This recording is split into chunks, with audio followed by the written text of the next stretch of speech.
Partie 1. Question 1 sur 50.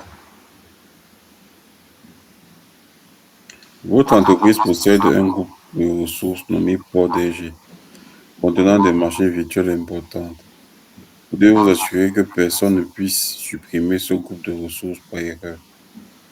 Cependant, les ingénieurs doivent toujours pouvoir modifier et ajouter des ressources à l'intérieur de ce groupe. Que devez-vous configurer sur le groupe de ressources port DG? Un verrou de ressources de type read-only. Un verrou de ressources de type cannot delete. Une politique Azure Policy avec un effet deny. Un rôle personnalisé airbag qui refuse la suppression. Je pense à un cannot delete. Hmm? Tu penses quoi? OB. Cannot delete. Cannot Mhm. delete peut modifier, mais ne peut pas Oui. supprimer. Qu'est-ce qu'on a dit dans le texte? On dit cependant, les ingénieurs doivent toujours pouvoir modifier Ah, ok, et c'est bon. ajouter. Donc, on met B. Tu peux un peu encore zoomer l'écran là pour... Oui, bien sûr.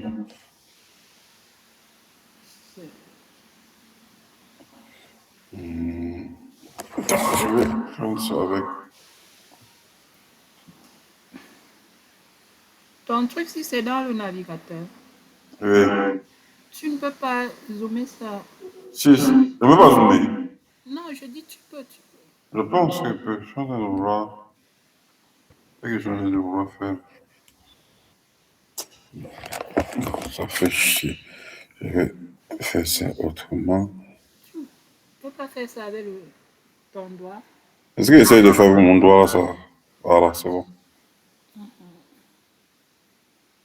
Maintenant que je. Faut maintenant que je centralise. Si avec ta droite. C'est ça qui ne marche pas. Quand il tire, tu vois, Ça ça sélectionne. sélectionne. Même pour zoomer là. Ah, t'avais pas la souris. C'est. Tout que tu mon doigt, ça fait chichi là.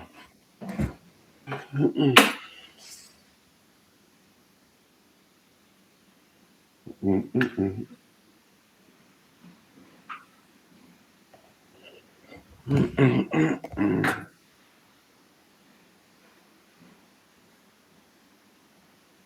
Ok.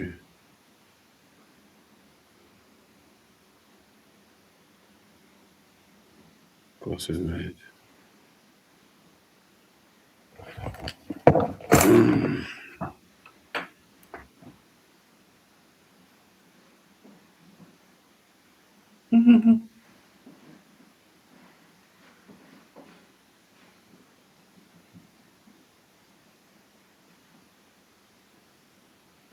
Ah, ça ne prend pas. Pas du tout. Euh, je vais. Non, il y a forcément. Je peux zoomer avec. Je peux zoomer ici, non? Je peux zoomer ici. Je mets d'abord comme c'était. Mhm. Avec, je refais le système tiens. Machine, si elle est lente et ça bug, ça fait des trucs. J'ai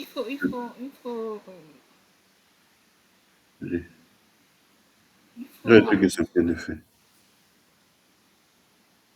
il faut Je vais refaire recommencer. j'ai envie de refaire le système ci. C'est 32 gigas de RAM. 16 gigas de RAM, je crois. Mais c'est d'une lenteur, souvent tu te demandes que mais.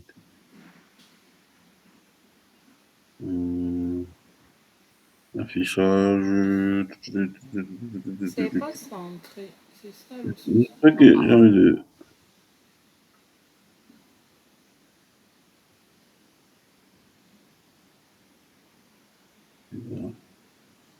Hum, hum, qu'est-ce que j'ai dit?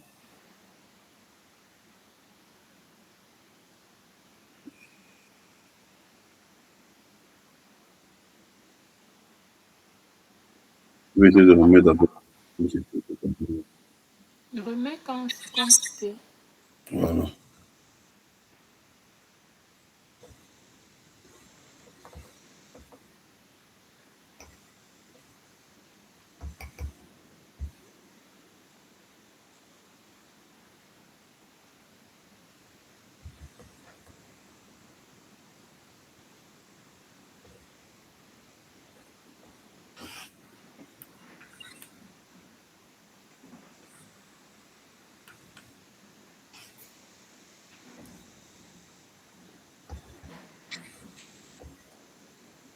C'est bon? Oui, oui, c'est mieux comme ça. C'est mieux.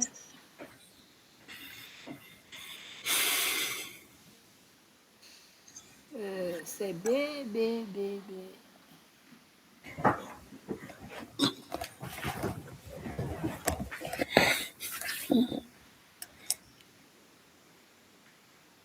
Ouais. À vous de jouer, donnez-moi la réponse. J'ai mis ami. Ok. Tu vois quand même de ton côté maintenant. Je vois, je vois. Ok.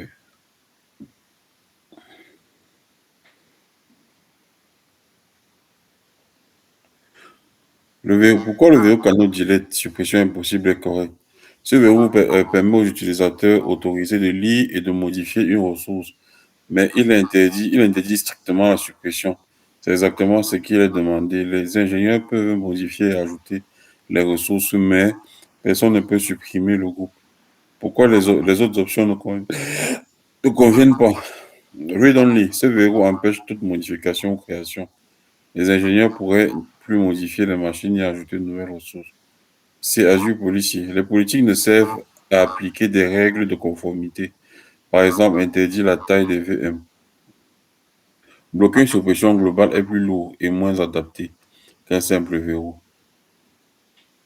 D. Rôle personnalisé Airbag. Airbag gère les permissions selon l'identité. De plus, Airbag n'a pas de règles de refus explicites faciles à gérer pour ce cas. Et un administrateur global pourrait toujours contourner la règle de verrou. Vous pourrez toujours contourner la règle. Le verrou lui bloque tout le monde, même l'administrateur, tant Mhm. qu'il n'est pas retiré. Le verrou, c'est la meilleure option ici. Mhm. Voilà, donc ça veut dire si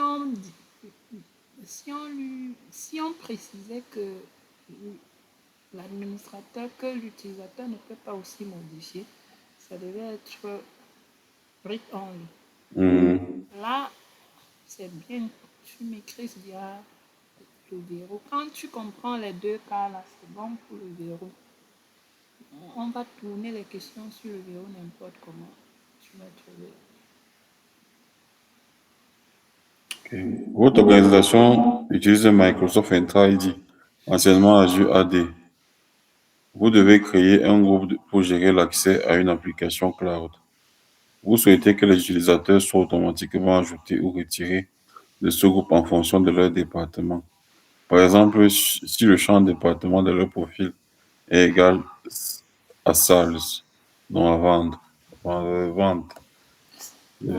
On dit, par exemple, on dit vous souhaitez que les utilisateurs soient ajoutés ou retirés. Ça veut dire qu'il y a déjà un groupe peut-être des IT. Mhm. Si par exemple ton département égale à IT, Mhm. ton compte sera ajouté automatiquement dans le groupe des IT. Mhm. Tu vois un peu, non? Mhm. Ah, c'est quel cas? Ok, Ça veut dire allons-y. que ce n'est pas toi l'utilisateur qui ajoute manuellement les groupes. Tu n'as Oui, fait dès qu'on lui assigne un groupe, dès qu'on on assigne un groupe, ça le met automatiquement. En fait, quand on l'assigne un un département, département. pardon, ça le met automatiquement dans le groupe qui concerne Uh-huh. Et notre puis, département. il Ok. faut bien appliquer la politique. Si on va dire aux administrateurs que pendant la création des utilisateurs, Il faut remplir le précise-toi champ de de la département, c'est obligé. Parce que ce n'est pas tous les champs qu'on remplit quand même. Il y a des champs importants pour une entreprise. On remplit les champs essentiels. Le département ici est important parce que ça va automatiquement ajouter Un utilisateur, un l'utilisateur dans groupe. son groupe. Voilà, quelle est la bonne réponse? Un groupe de sécurité avec une adhésion assignée, assigned. Un groupe Microsoft 365 avec une adhésion assigned. Un groupe de sécurité avec une adhésion utilisateur dynamique, dynamic user. Un groupe de sécurité avec une adhésion d'appareil dynamique, dynamic device. Au premier truc, j'enlève Microsoft 365. Je Oui. pense pas. Premier truc. Maintenant, on dit groupe de sécurité avec une adhésion assigned. Sauf que ici on a dit automatiquement. Oui, assign c'est manuel. C'est manuel, alors on a mis automatiquement. Donc les deux Donc, premiers, non, non. c'est pas là. Maintenant, Les on dit, deux derniers là ressemblent parce qu'il y a oui. dynamique. Maintenant, le dernier, on te dit le groupe de sécurité avec une adhésion d'appareil dynamique. Ça veut dire Dynamic que ici, device. Oh, ça concerne les les équipements, les appareils, appareils. Ça ne concerne pas les utilisateurs. C'est plus pour l'Internet des objets. Donc, je le sais. c'est le C. Tu as bien. Voilà comment on réagit. Examen, surtout quand tu arrives sur une question où tu n'es pas trop sûr, non? Mhm. Il faut éliminer. Et là, tu vas te retrouver avec les réponses. Tu élimines pour t'enlever, limiter la casse. Ok, pourquoi les options ne conviennent pas A et B assigned? Le mode assigné demande à un administrateur d'ajouter et retirer chaque personne manuellement. Cela ne correspond pas aux besoins d'automatisation. Les dynamic device, cette option crée des règles basées sur des critères d'appareil, comme une d'exploitation au modèle, et non des attributs des utilisateurs, comme le département. Propre. Maintenant, Pourquoi? en haut, ils ont dit quoi? En haut, ils ont dit que explication détaillée. Hein? Excellent fois de plus d'abord, expliquer pourquoi l'adhésion utilisateur dynamique, dynamic user est correcte. Le groupe dynamique permet d'automatiser la gestion des membres en créant une règle basée sur les attributs de l'utilisateur. Comme user, au départ, Microsoft Entra ID ajoute ou supprime automatiquement les employés du groupe lorsque leur profil change.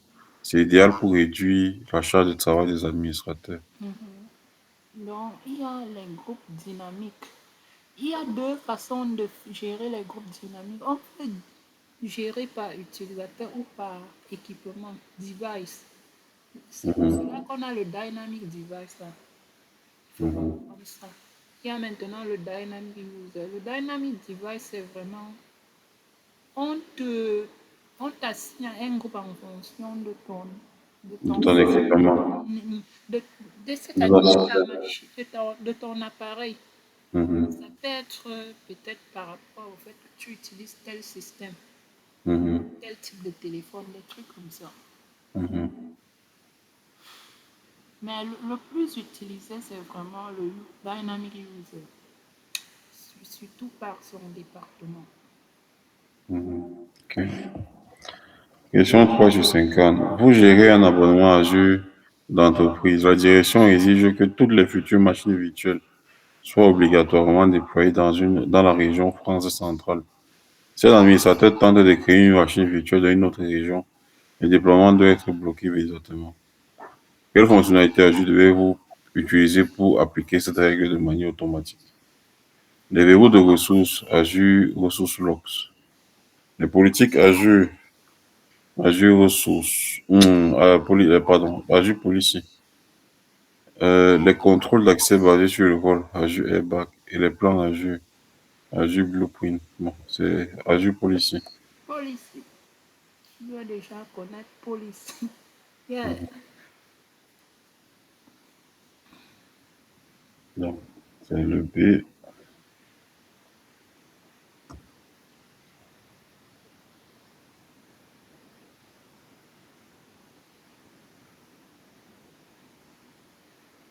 Pourquoi Azure Policy est la bonne solution? Azure Policy est l'outil idéal pour appliquer des règles de conformité et de gouvernance à l'échelle de vos ressources. Il existe une politique intégrée standard appelée emplacement autorisé, allowed location. Si elle est configurée avec un effet deny, elle bloque instantanément toute tentative de création de ressources en dehors des régions choisies. Pourquoi les autres options ne conviennent pas? Resource locks. Les verrous empêchent la suppression ou la modification accidentelle.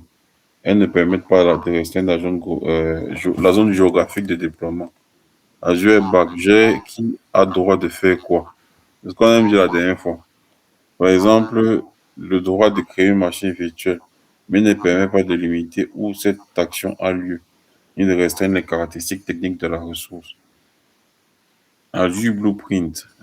Les blueprints, les plans, permettent, servent à orchestrer le déploiement d'environnements complets. Groupe de ressources politiques, Airbag, bien qu'ils y intègrent des politiques, Azure Policy reste l'outil de base pour ce besoin précis. Blueprint permet d'automatiser le déploiement, de rendre ton... Donc, en fait, ça permet de créer un modèle de déploiement qu'on peut répéter. C'est du genre, ça intègre Airbag. Mais sauf que la différence, c'est que lui prend Airbag. Airbag non, qu'est-ce que je suis en train de dire? ARM. Ça intègre ARM, template.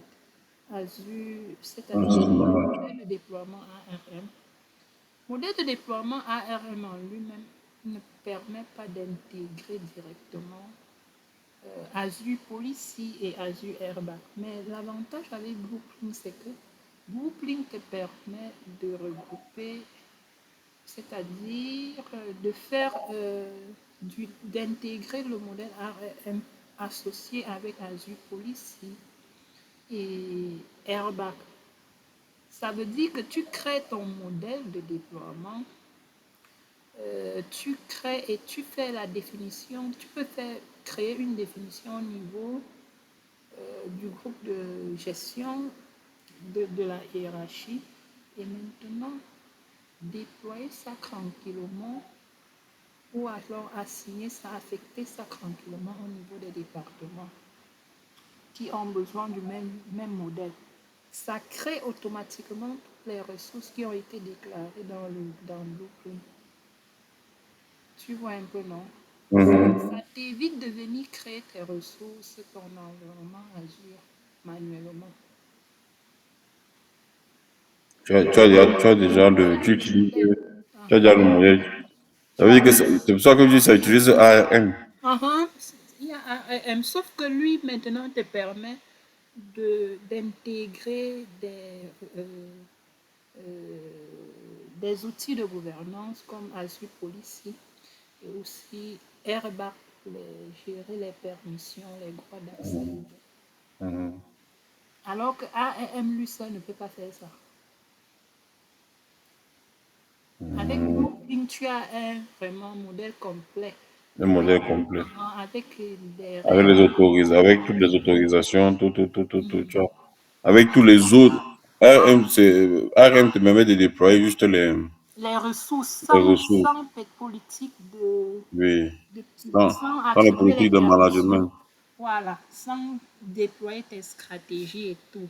Peut-être que vous voudrez, comme dans le cas précédent, on voudrait que les ressources soient créées seulement dans la région de France. Et donc, avec ARM simple, tu ne peux pas. Mais avec Blueprint, on peut intégrer ça directement. Ce qui fait que ça va déployer toutes tes ressources là-bas. Ça fait que tu es capable d'avoir le même modèle, exactement la même Tout. architecture sur cinq fois. Tu déploies ça, c'est exactement la même chose que tu as déployé sur Canada central. Tu redéploies la même chose pour ton environnement qui est en Chine. La même chose que tu as le même réseau, Tu avec les mêmes déploies. politiques que tu as en Chine. Et tu savais que on affecte un administrateur, il arrive, il se retrouve. Il se retrouve, il prend seulement le Il moyen. passe seulement, oui, il passe exactement la même chose. C'est même ça l'avantage numéro un de Blueprint. Ça te permet de répéter ton environnement tout en assurant que ça applique les mêmes exigences. Parce que si on doit créer ça manuellement tout le temps, on peut faire une erreur. Parce que parce que cette politique de gouvernance là, c'est très important. Imagine que Mhm. on veut, nous avons dit que la gouvernance permet de définir des politiques, des règles, des standards qu'on doit appliquer, mais il y a la conformité, les lois, les standards qu'on doit respecter. Maintenant, imagine que tu as ton blueprint, que tu sais que quand on applique ça, vous respectez les standards. Si par exemple, on a dit qu'on va peut-être dans la région si appliquer, euh, faire, c'est-à-dire il y aura du backup et tout ça, on doit appliquer les blocs l'immutabilité pour s'assurer que, ok, certaines données ou alors certains blocs soient verrouillés, ne soient pas modifiés pendant une longue durée, euh, pendant peut-être 5 ans, pour respecter une loi du gouvernement et tout. On est sûr que ben, dans le grouping là, tout est bien respecté. Quand on applique ça, l'entreprise est confort. Donc, ça permet vraiment d'appliquer le même déploiement. C'est que, ok, ce qu'on a déployé sur euh, euh, sur tel abonnement, c'est la même qu'on va déployer là-bas. Ça permet d'avoir le même environnement.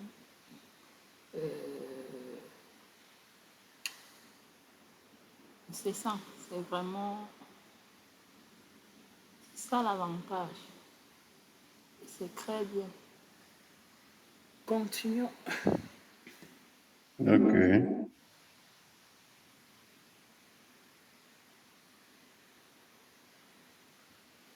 Alors, quatrième question. Un nouvel administrateur système rejoint votre équipe. Vous devez lui donner le droit de créer et de gérer les machines virtuelles d'un groupe de ressources protégées. Cependant, cet administrateur ne doit en aucun cas pouvoir accorder des permissions à d'autres utilisateurs ou modifier les réseaux virtuels existants. Ou modifier les réseaux virtuels. Il ne doit pas attribuer les droits aux autres utilisateurs. Tu vois un peu, non? Mhm. Ça veut dire qu'il ne peut pas être un owner. Quand on dit que tu ne dois pas attribuer les droits, non? Mhm. Supprime dia le propriétaire. Parce que propriété, il a tous les droits. Il peut Maintenant, attribuer les droits. on dit aussi qu'il ne peut pas modifier. Gars. Il ne peut pas être contributeur non plus. Ça veut dire qu'il ne peut pas être contributeur. Ça, il ne peut pas être contributeur. On dit, parce qu'on a dit, attends d'abord. Il faut encore analyser parce que tu peux ne pas être contributeur d'un truc et tu es contributeur de l'autre. C'est ça. Il faut savoir que je peux être contributeur seulement des machines virtuelles. Oui, c'est ça ici. Parce que là, on a mis. Parce qu'on dit des réseaux virtuels existants. C'est pour Donc, ça que ça veut dire là, c'est. qu'il ne peut Oui, pas seulement modifier les réseaux virtuels. les réseaux. Mais le texte dit en haut que vous Il devez peut modifier les réseaux. Il peut gérer, il peut créer et gérer les réseaux virtuels. les machines virtuelles, Mais il ne peut pas, les il n'a machines. pas de permission pour les utilisateurs. Il ne peut pas modifier les utilisateurs ou encore modifier les réseaux virtuels existants. Donc, son domaine son domaine de contribution se limite uniquement aux Sur les machines machines virtuelles. virtuelles. Tu vois que si tu prends le B, tu as raté. Parce que le Non, B lui donne le compte. Quand on met contributeur simple, ça veut dire qu'il est contributeur sur tout. tu trouves Or, il est contributeur les seulement pour machines les virtuelles. machines virtuelles. Donc, il y a des pièges. Il faut lire. Il faut toujours lire le texte, comprendre. Ouais. Ici, là, vraiment, ça ne sert plus à rien de lire les explications. Il y a certains cas que tu connais, tu passes. Oui. Ok. Votre entreprise possède plusieurs abonnements distincts pour la finance, les RH et les RD. Vous souhaitez appliquer une politique Azure Policy qui touchera un Azure politique unique, pardon, qui touchera automatiquement tous les abonnements en même temps afin de centraliser la gouvernance. Donc, il y a la finance, il y a les RH, il y a les R&D, il y a trois départements. Il y a trois abonnements, pardon, distincts. Et maintenant, tu veux définir une politique Azure qui Qui va centralise s'appliquer sur tous les tous. trois abonnements différents. OK. En même temps, afin de centraliser la gouvernance. On peut OK. centraliser ça, Où c'est devez-vous attribuer à 5 cette politique Azure pour atteindre l'objectif le moins d'efforts, avec le moins d'efforts administratifs? Mhm. Pour On chaque veut, abonnement individuellement, on veut que au quand dé- tu mets là-bas, non, ça s'applique Mhm, sur tous les abonnements. c'est ça. Dès que tu appliques seulement ça une fois et puis Ça c'est pas hérite, les abonnements héritent de ça. et ça veut dire que là Toi, maintenant, il y a une toi, tu là devais y maintenant, avoir l'idée, gars. Même tu dis, sans regarder. J'ai dit que tu devais y avoir une idée, même sans oui, regarder. oui, non, c'est la racine, non. Oui, c'est la racine de quoi? Regarde, là on te dit, parce que c'est Qu'est-ce qui est, il faut dire que qu'est-ce qui est au-dessus des abonnements? des abonnements, c'est ce que vous l'avez dit. C'est une question maintenant de hiérarchie. On a, on a le, co- on a le compte utilisateur. Non, ne mets jamais le compte Je ne mets pas le compte, utilisateur. bon, je peux ne pas Qu'est-ce mettre qui le est compte parce que au-dessus? Il y a trois éléments, il y a quatre éléments dans la hiérarchie. Mhm. Cite-les et tu essayes de définir qui est au-dessus, qui gère qui. C'est comme ça. L'abonnement est à quel niveau? Qu'est-ce qui est en dessous de l'abonnement? Quand on a l'abonnement, qu'est-ce qui vient en dessous? Après l'abonnement, c'est c'est les ressources, les Groupe groupes de de ressources, ressources, non? les groupes de ressources. Après les groupes de ressources, Il y a ressources. c'est les ressources. Maintenant, qui est au-dessus de l'abonnement? Il y a c'est bon. Tu as dit tu ne tiens pas compte, je ne parle pas du compte utilisateur, mais il y a l'abonnement racine. Non, il n'y a pas d'abonnement racine. Tous sont abonnements. Quel est l'élément Oui. qui est au-dessus de l'abonnement? Tu as cité, ça ne sert à rien de spécifier l'abonnement encore. Il y a l'abonnement et après, Oui. au-dessus de l'abonnement qui... Ah, en tout cas, il y a déjà ça là-bas. Je ne sais pas pourquoi tu oublies. Lis les cas. Chaque abonnement individuellement, je ne pense pas. Au niveau du groupe de ressources racine, au niveau de la, au niveau, au niveau d'un groupe d'aménagement, de gestion, management groupe parent, au niveau de chaque ressource, bon, c'est pas chaque C'est ressource. ça, c'est le C. C'est le Oui, groupe, c'est ce qu'on appelle le groupe de gestion. le groupe de gestion. Ils ont Oh, dit groupe d'aménagement. management groupe, C'est gestion. ça. Lui, le groupe, c'est vrai, en fait, dans la hiérarchie, il y a le groupe de gestion ou de management. Parfois, les noms là diffèrent comment. Donc, tu dois être capable de trouver ça. Si dans les... Donc, il y a le groupe de gestion, comme on a dit là. C'est lui qui est au-dessus de tous. C'est en fait en dessous qu'on crée les abonnements. Ça veut dire que Mhm. si je veux un truc qui doit s'appliquer sur les abonnements, je mets où? Je Au mets niveau sur du le groupe de gestion. groupe de gestion. Maintenant, il y a ce qu'on appelle le groupe de gestion racine qui se crée par Mhm. défaut. Racine parce que c'est pas nous. Le racine, c'est Azure qui crée ça. Quand tu provisionnes ton compte pour la première fois et tu souscris à un abonnement, ce groupe de gestion racine là est créé, qu'on appelle Root Management Group. C'est créé dans, c'est là. Maintenant, tu as le choix de venir créer ta part en bas. Mais Mhm. il faut retenir que l'abonnement est toujours dans un groupe de gestion. Donc, voilà pourquoi, s'il y a plusieurs abonnements sous un groupe de gestion, toutes les stratégies ou les politiques ou alors les règles de droit d'accès qui sont appliquées au niveau du groupe de gestion vont s'hériter, s'appliquer automatiquement sur ces abonnements-là. Et ça va quitter sur les abonnements et s'appliquer où? Au groupe de ressources. Ça quitte les groupes de ressources, ça s'applique où? Sur les ressources. Voilà. Si dans la ressource, là, il y a une machine virtuelle et que la politique, là, dit que, OK, ça doit faire telle chose sur telle machine virtuelle, ça va réagir là-bas. Donc, Mhm. c'est un peu ça. Donc, c'est pour comprendre.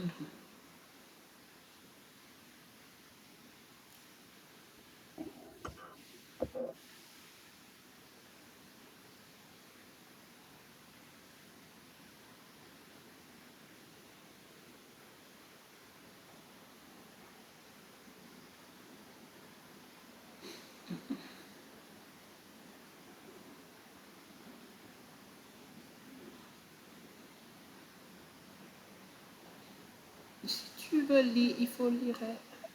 C'est ça que je viens de dire. C'est Oui, on dit les groupes de gestion fournissent un niveau d'abonnement, un niveau de portée supérieur aux abonnements. Il permet d'organiser vos abonnements Azure dans une hiérarchie virtuelle. Lorsque vous attribuez une politique Azure au niveau d'un groupe de gestion parent, toutes les règles de conformité sont automatiquement appliquées à tous les abonnements et gestions situés en dessous à héritage. C'est la méthode idéale pour centraliser la gouvernance avec moins d'efforts administratifs possibles. OK, parfait. Groupe de gestion. Question 6. Vous devez configurer les fonctionnalités de sécurité de Microsoft Entra ID pour protéger vos comptes administrateurs globaux. La direction exige que tous les administrateurs effectuent une authentification multifacteur uniquement lorsqu'ils se connectent à partir d'un emplacement extérieur au réseau de l'entreprise.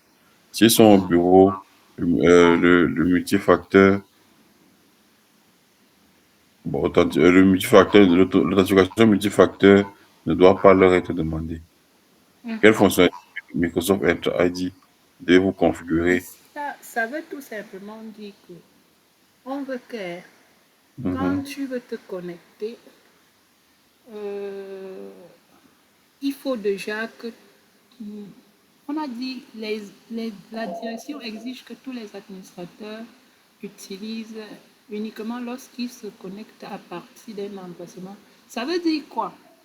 Il y a peut-être tu veux te connecter à une application. Donc, mhm, tu es administrateur là et que tu te connectes à l'extérieur de l'entreprise, du réseau de l'entreprise. Le système t'exige l'authentification multifacteur. l'authentification multifacteur. Si peut-être l'authentification multifacteur demandait que tu reçoives un code par email, en ce moment-là, tu vas recevoir un code par email et utiliser le code là pour te connecter.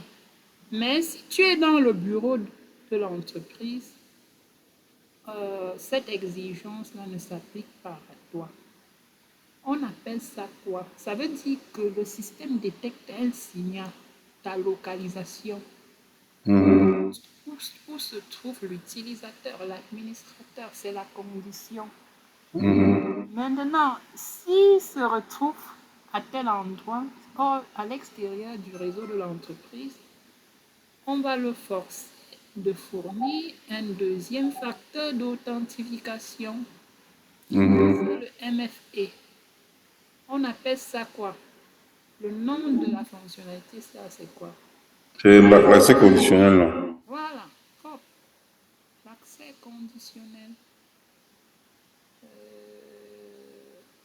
Tout le reste là, vraiment, ne nous concerne pas. C'est l'accès conditionnel.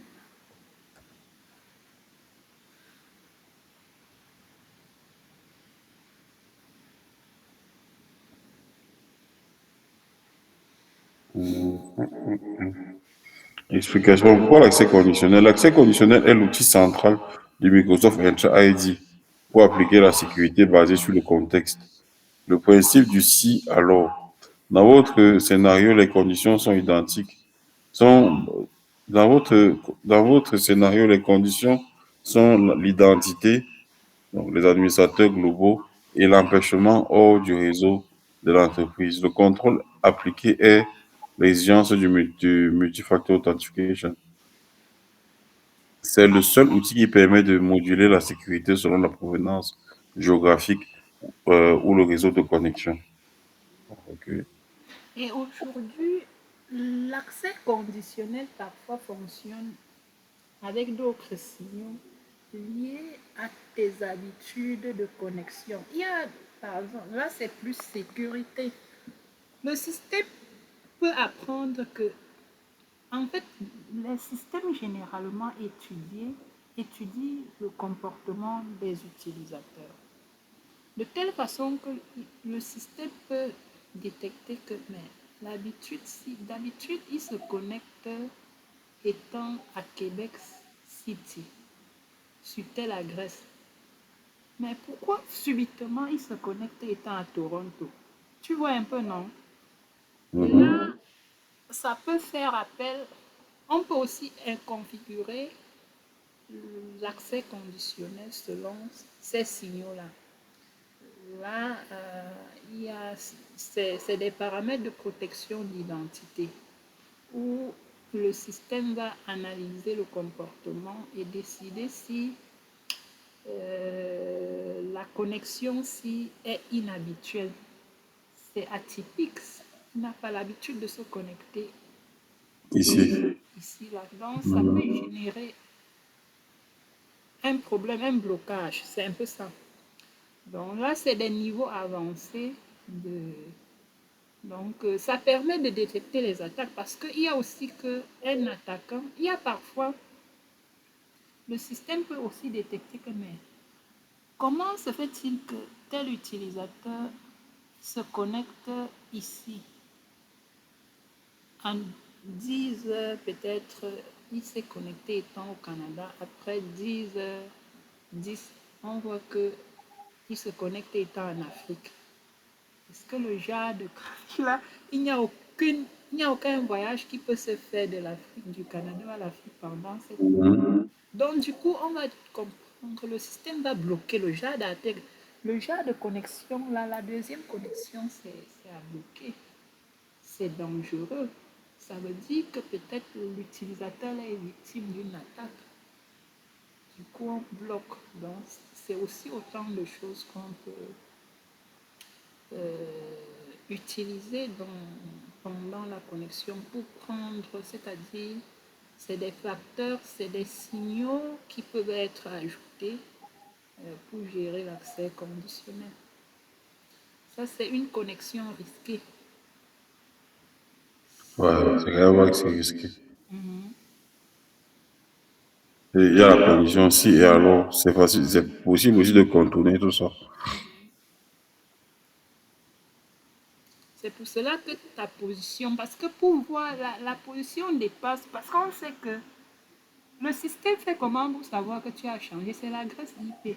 Voilà, le système Mhm. connaît les adresses IP du Canada, public du Canada. On connaît les adresses IP de chaque pays, le système connaît. Donc, si tu n'es pas, si tu te connectes et on constate que ta machine utilise cette adresse IP, mais l'adresse IP si n'est pas connue au Canada, ça veut dire qu'il y a un souci. Il y a aussi parfois, on dit que la personne a l'habitude de se connecter à telle heure. Après, subitement, on voit une connexion à une heure telle. Ouais. Imagine 2 heures. Ça, c'est des niveaux de contrôle très avancés qu'on met sur des systèmes très critiques, surtout cloud. Mhm. Mais c'est rien. Non, c'est high. Tu sais que le cloud, ce qu'on applique, avec le cloud, on était obligé de changer la façon dont on sécurise le réseau. Parce qu'avant, on se disait que, OK, si tu es utilisateur du réseau, si tu es à l'intérieur du réseau, ça veut dire que le système te croit. Le système Mhm. n'a pas peur de toi. Le système n'a pas peur que tu puisses compromettre le système. Donc, du coup, avec un parfum, on pouvait protéger. Mais avec l'arrivée du cloud et aussi le fait que les entreprises ne contrôlent plus les utilisateurs. Quand tu vois les entreprises comme Facebook, les utilisateurs sont partout. On ne peut pas les contrôler. Parmi eux, il y a les hackers et tout et tout. Mais D'accord. Ok. ça fait qu'on a switché. Il fallait switcher pour dire que non, frère. Maintenant, la nouvelle loi, c'est la confiance zéro, qu'on appelle zéro trust. Zero trust dit que Ouais. tout appareil, tout utilisateur ou application qui doit, D'accord. à chaque fois, on doit tout vérifier. Ça veut dire qu'au départ, non, on considère que tout le monde est suspect. Il n'a pas d'autorisation. Oui, tout le monde est suspect. Tout le monde est suspect. Donc, si on constate que tout, on suppose que tout le monde est suspect. Maintenant, comme tout le monde est suspect, il faut vérifier tout.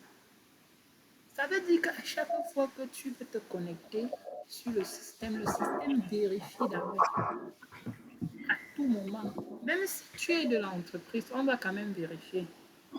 C'est des outils comme ça, comme la protection d'identité, l'accès conditionnel et tout, où on va toujours vérifier. Et tous les comportements, ton comportement dans le réseau est comment? C'est enregistré dans les logs. Ça veut dire que tu te connectes, ça s'enregistre. Tout est enregistré, tracé. Donc, que ce soit les applications, si telle application doit communiquer avec telle autre, l'application là est appelée à s'authentifier à nouveau. On doit vérifier le comportement de l'application. Voilà pourquoi on a amené les notions de service principal de sécurité de service, les identités managées et tout ça pour les applications et les équipements et tout, pour pouvoir les authentifier dans ce système. Le zéro on suppose que l'attaquant est même là, que l'attaquant est même là dans le réseau. Du coup, comme on a supposé que même un utilisateur de l'entreprise peut être un hacker, lui, on doit toujours vérifier ses actions. Et on est allé jusqu'à dire que certains comptes maintenant, quand c'est les comptes des administrateurs, qu'est-ce qu'on fait? Les comptes d'administrateurs de nos jours, c'est du genre que il y a un compte d'administrateur où au départ, non, il n'a aucun droit. C'est quand maintenant que l'utilisateur, si maintenant tu as besoin, l'utilisateur veut utiliser ce compte-là, non, pour faire mener une action. C'est en ce moment-là que l'identité là se voit attribuer tous les droits d'administrateur qu'il faut pour effectuer la tâche là. Et généralement, on utilise le just in time. C'est-à-dire, on te donne les droits au temps opportun, mais la durée, ça a une durée limite. Ça veut dire qu'on peut te dire que, ok, l'identité, si on te donne les droits d'administrateur pendant 2 heures, parce qu'on suppose qu'après 2 heures, ton travail sera terminé. En fait, pourquoi on fait ça? C'est pour éviter à ce que, peut-être, si le compte, l'identité là est compromis, que le hacker ne puisse exploiter cela. Et avec maintenant les revues des accès et tout ça, où on doit revoir l'accès, il y a aussi cette histoire de revoir d'accès là qui est très important parce que il faut qu'à chaque fois le système vérifie si l'utilisateur s'il a vraiment besoin de ces accès. Il a le droit de faire tel. Est-ce que maintenant là il a encore besoin de ça? Le système vérifie. Ouais, c'est quand même important. Si Parce on que a... c'est possible qu'on ait licencié quelqu'un Oui. et qu'il ait gardé ses accès. Mais en fait, il faut qu'on vérifie s'il a encore ses accès. Parce que S'il a besoin de ça, ce qui fait qu'il faut l'approbation de quelqu'un. Généralement, on va nommer pour chaque système ou alors département celui qui a le droit d'approuver les accès. On peut dire que c'est toi qui approuves. Ça veut dire que quand le système va constater cela, automatiquement, toi, tu vas recevoir un message. On va te demander est-ce que tel utilisateur a encore besoin de ces accès. Si tu dis non, le système supprime tout. Le, le, le, le système désactive son compte. Automatique, hein, tu n'as plus rien à faire. Ah, tu sais, j'ai appris tout ça dans le cloud et tout. C'est ça, tu vas apprendre et pouvoir expliquer tout ça. C'est très cool. C'est ça qui rend le système. Tout ça, c'est le zéro trust, la confiance zéro. Zéro. Mhm. La confiance, on a confiance à personne. On a confiance à personne. On est arrivé que aujourd'hui, maintenant, si par exemple on te nomme, on dit que si tu viens dans une entreprise, tu déploies un système, c'est pas toi qui dois valider, gars. C'est pas toi, tu vas déployer le système, quelqu'un d'autre avec ses compétences va venir vérifier si tu as respecté tous les normes requises. Parce que on peut te laisser, on ne doit pas te faire confiance. Sinon, tu peux ne pas respecter un truc exprès pour nuire à l'entreprise. Ça veut dire que c'est quelqu'un d'autre qui va venir vérifier ton travail pour s'assurer que tant qu'il ne valide pas ton travail, on n'avance pas. Et tu viens, tu déploies un pare-feu, non? On dit maintenant que, ok, tu as fini, oui. On envoie quelqu'un d'autre de venir auditer ton travail. Vérifier si tu as mis tout ça, tu as respecté les bonnes pratiques, les standards. Est-ce que tu as utilisé des frameworks bien précis pour s'assurer? On appelle ça, c'est ça aussi qu'on parle de séparation. C'est une façon de séparer les tâches, c'est-à-dire separation of duty, où on dit que, ok, deux personnes, tu ne peux pas valider tout, tu fais tout seul, tu valides car l'entreprise n'a pas confiance. Sinon, tu peux nuire. Mais quand on dit il y a que quelqu'un d'autre va venir valider, si toi en travaillant, tu sais que quelqu'un va venir vérifier ton travail, ah, tu vois que tu vas chercher à bien faire. Tu vas faire l'effort. Parce qu'il ne faut pas que chaque jour on dise que non. Quand le gars il travaille, il y a tous les trucs à redire. Oui, en fait, on ne fait pas ça parfois. Ce n'est pas parce qu'on doute de tes performances. C'est Parce qu'il parce faut que qu'on nous soit sommes sûr. des hommes. Tu peux mettre un piège dans le système pour toi-même. Imagine, tu fais tout, tu mets un backdoor où tu vas toi passer par derrière pour attaquer l'entreprise. Tu vois un peu, non? Ouais. Voilà. Ce n'est pas parce que... Non, non, non, ce n'est même pas parce qu'on a peur que tu ne fasses rien. C'est qu'on a peur que tu fasses quelque chose exprès pour nuire à l'entreprise. Pour nuire à l'entreprise. C'est clair. Non, ça permet de tout sécuriser. Mhm. En fait, on peut pas laisser, en fait, faire confiance aveuglément à une personne ou bien à un groupe de personnes. Voilà, il faut toujours Gars, qu'il y ait un contrôle. quand tu comprends le réseau, gars, tu dis qu'on a tout mis en place, gars. Yay! Quand tu vas, au fur et à mesure que tu vas avancer dans l'infrastructure cloud, c'est pour cela que c'est quand tu entres dans le cloud en faisant vraiment, maîtrisant l'infrastructure et tout, avant d'entrer vraiment, tu comprends beaucoup de choses. Tu dis, non, le système, ça a été bien fait.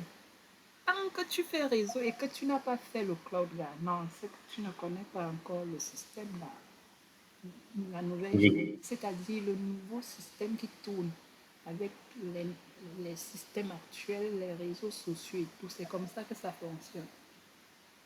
Donc, tu es encore limité. Et non, ce que tu as encore limité, il faut encore travailler.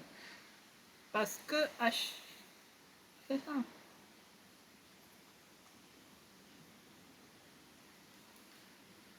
Et même après, au fur et à mesure qu'on avance, il y a beaucoup de choses que tu comprends, que avant tu ne comprenais pas comment ceci se passait et tout.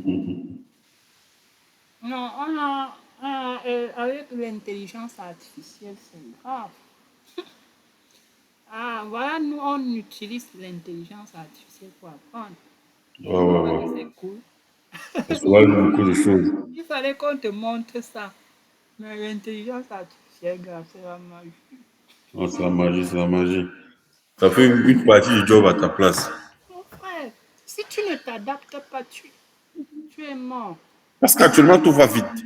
Tout va vite. Tu vas travailler avec quelqu'un, non? Le gars sera toujours rapide. Tu vas dire que, mais le gars, s'il fait comment? Il y a les gens qui fuient l'intelligence. Non, tu fuis quoi? Tu vas dire que le gars, c'est rapide. Il fait comment? Regarde, nous, voilà, on a mis 50 questions. C'est voilà ça qui vient. Un à un.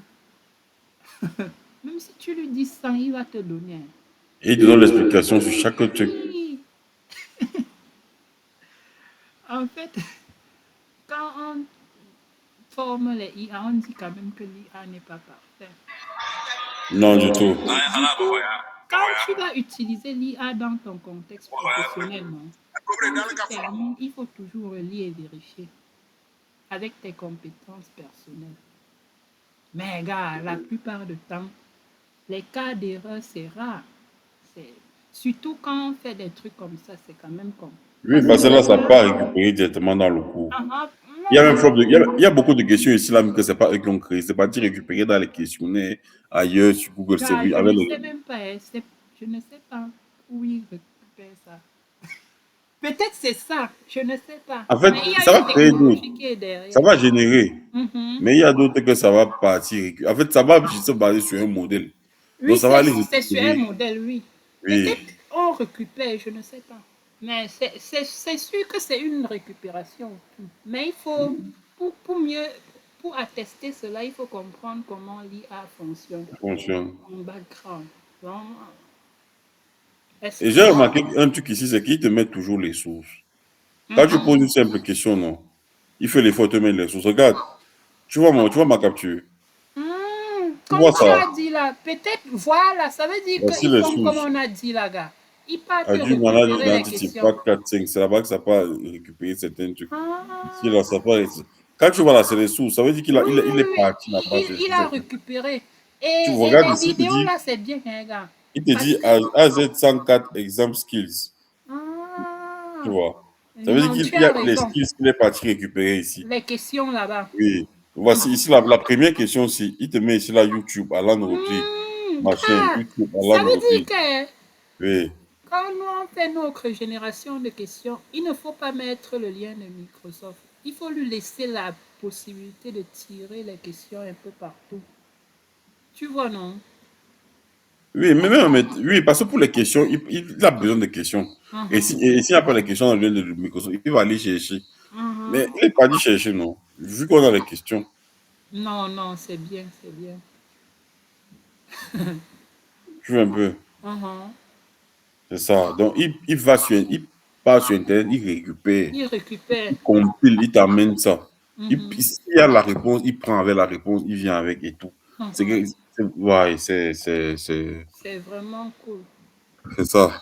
C'est quand même un schéma de pensée. Ici, c'est quel IA que Ça, tu c'est aimes? Gemini. Ah, c'est ce que tu aimes le plus. Là, je me suis habitué avec. Ah, Mais, ouais. oui, je me suis habitué avec. Mais mais au travail, j'utilisais ChatGPT.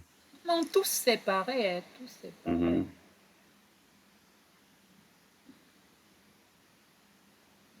Ok, Ça continue. te permet de réviser bien. Mhm. Alors que si tu partais dans les vidéos là, parfois, la plupart sont en anglais. Ouais, beaucoup, voilà, ici, ça traduit directement. Et, Ça peut partir récupérer des vidéos en anglais. Ça mhm, te ramène, ça, c'est un peu comme des langues. Ça mhm, te ramène ça ici, ça te pose en français. mhm, C'est ça la force même de l'IA surtout. mhm, C'est que là où tu n'as même pas accès, tu ne sais même pas que, mais ça existe, lui va partir prendre. mhm. Il va venir avec tes données. Et aussi se baser même sur les avis. Est-ce qu'il y a C'est pour beaucoup cela d'avis que je dis positifs? que, gars, après le genre de préparation, si tu ne peux même pas échouer. Non. Tu auras même une À force, les notions qui étaient abstraites deviennent de plus en plus C'est claires. ici là, je vais te dire, c'est ici là maintenant que tu vas tout comprendre. Mhm, Nous, on a lu, non? C'était mhm, vague. Avec le genre de pratique, c'est pour cela que je dis, oh, il faut prendre le temps. Ne cours pas. L'assertif, quand tu vas la voir, non? Tu vas mhm. courir avec. Pourquoi C'est courir? clair. Hein? Pourquoi courir? Il y a les gens qui courent pour se certifier. Après, ils prennent. Hein. Parfois, d'autres prennent, mais la compréhension n'est pas là. Mais quand toi, tu vas avoir ta bagarre, tu pourras défendre ça. C'est ce que moi, je veux. Mhm. va défendre ça. Il y a les gens qui obtiennent. Parce que, pour dire vrai, comme c'est QCM là, il peut avoir la chance. Mhm. Tu prends. Mais est-ce que tu peux expliquer? Est-ce que tu peux expliquer les concepts? Non. Donc, il faut que quand tu obtiens ça, que tu puisses. Parce que à la fin, si peut-être après, tu reçois une offre d'emploi pour ça, Mhm. on va te challenger sur les questions là-bas, hein. Voilà. Mhm. Mais si tu réponds avec aisance, là, tu garantis ton truc. Tu garantis. On va pas aller loin. C'est un peu ça. D'où la nécessité de prendre son temps et tu pars, tu composes, tu ramasses ça une fois. Ouais. Une fois. Toi, de ce que Il ne faut pas comprendre. que quand on dit que c'est sur 1000 qu'il faut 700 points là que ça. C'est combien de questions? C'est juste que les questions sont majorées, hein. Mhm. C'est encore 50 questions. Maintenant, les questions ont des poids. Mhm. Tu vois, non? C'est ça qui fait que ça atteint les 700. C'est pas comme si avoir 700, c'est la magie. C'est normal. On va te donner Il y des... aura les questions qui auront plus de poids que d'autres. Voilà, ça a des poids.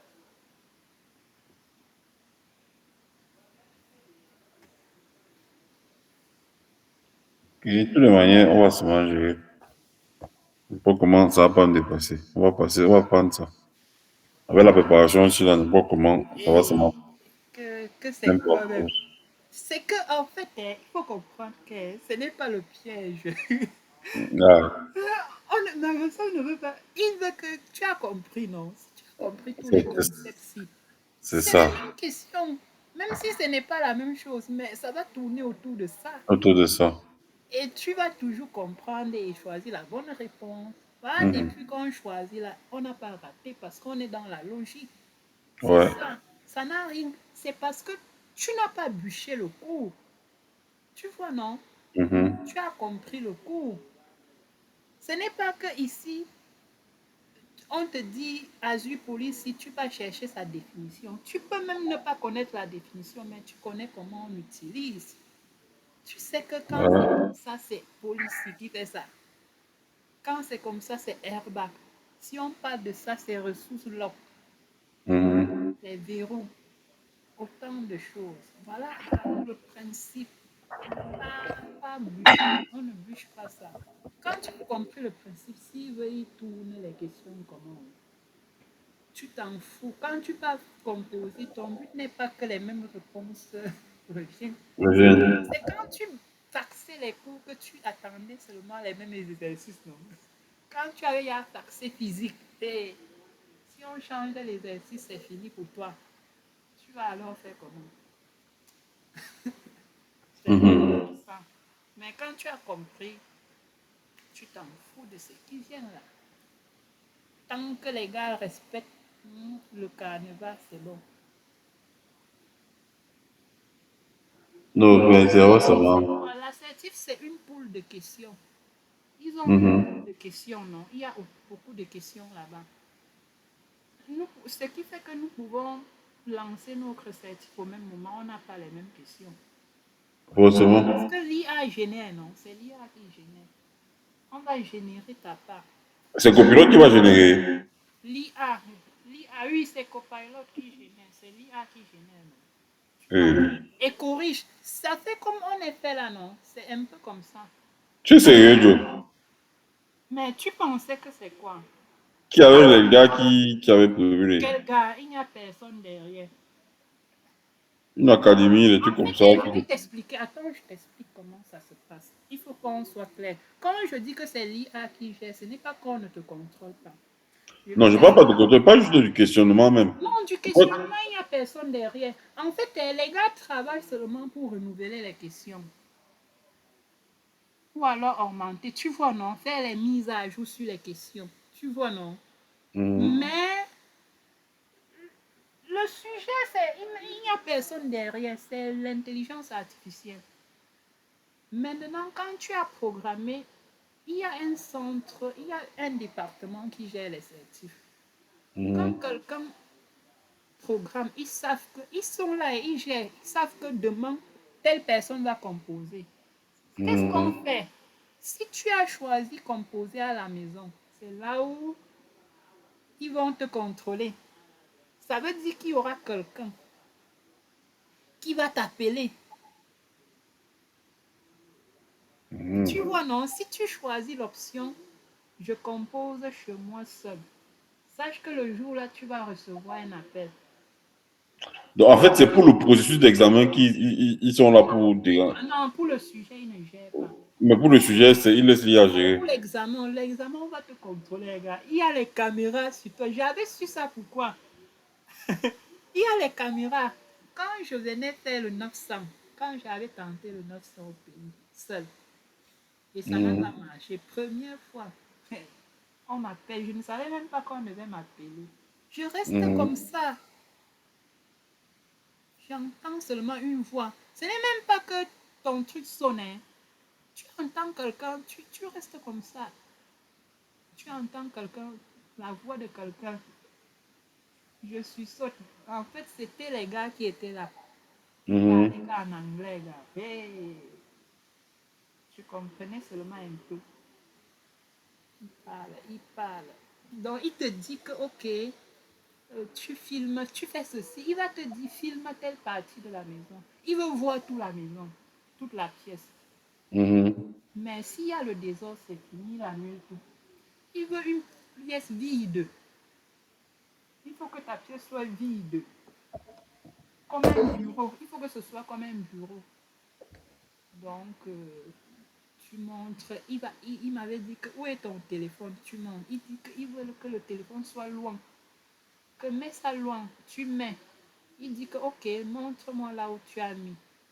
J'utilise la caméra de mon téléphone, de mon laptop pour montrer, non? Il voit. Il Mhm. dit que ok, reste là-bas. Oui, je veux voir la distance qu'il y a entre ta table et le téléphone. Il ne veut pas que. Il veut que le téléphone soit loin de telle façon que tu ne puisses pas tendre ta main et prendre sans bouger. Voilà. Quand c'est comme ça, il dit Mhm. ok, c'est bon. Il dit ok, tu es prêt, bonne chance. Il faut redémarrer, tu lances. Il dit redémarre la machine, tu lances. Tu lances. Après, quand il vient encore, c'est pour te piéger, non? Mhm. Il dit que je veux voir ton téléphone. Je veux savoir si, entre-temps, tu as allé prendre ton téléphone. Et là, maintenant, tu dois te lever pour aller prendre ton téléphone de l'autre côté. Uh-huh. Et là, il te suivait avec la webcam. Tu vas te déplacer quoi? Il dit, non, il veut voir si tu vas te déplacer, non? Tu te déplaces, tu pars. Il dit qu'il veut voir. Il veut voir ta main prendre le téléphone. Tu vois un peu, non? Mhm. Il veut s'assurer que tu ne vas pas tricher. Mais Ah, il te dit que, c'est bon si tu as deux il te dit téléphones. Là. que pendant la Mhm. compo, on te voit sur l'écran. Il dit que il n'y a personne, hein. Il n'y a personne. Ce n'est pas qu'il y a quelqu'un qui va vérifier à tout moment, non. Il dit qu'à la Mhm. fin, quand tu vas réussir, pour qu'on valide ton examen, ils vont monitorer tes activités. Ça veut dire qu'ils vont aller regarder l'écran Mhm. pour voir comment est-ce que tu te comportais à Et l'écran. comment est-ce que la webcam de ton ordinateur font? Oui, Oui. si à un instant, ils constatent que peut-être tu as fait même 2 minutes, on ne te voyait pas, c'est fini pour toi. Tu connais comment les Marocains font? Les gars utilisent que ils connectent le câble USB. Non, Le les câble gars là, non, HDMI. non, non, les Marocains et les Arabes là, c'est des bandits, c'est des tricheurs. Les C'est gars des gens connectent le qui... HDMI. Un est en face. Il a tout l'écran. Il manipule la souris sans fil. Tu es là comme ça, là, oh, c'est lui qui clique à ta place. Non, les gens Non, là, c'est quand tu veux tricher, gars. Moi, je te conseille pas. Il y a non, le réseau de tricherie, moi, on ne veut pas ça.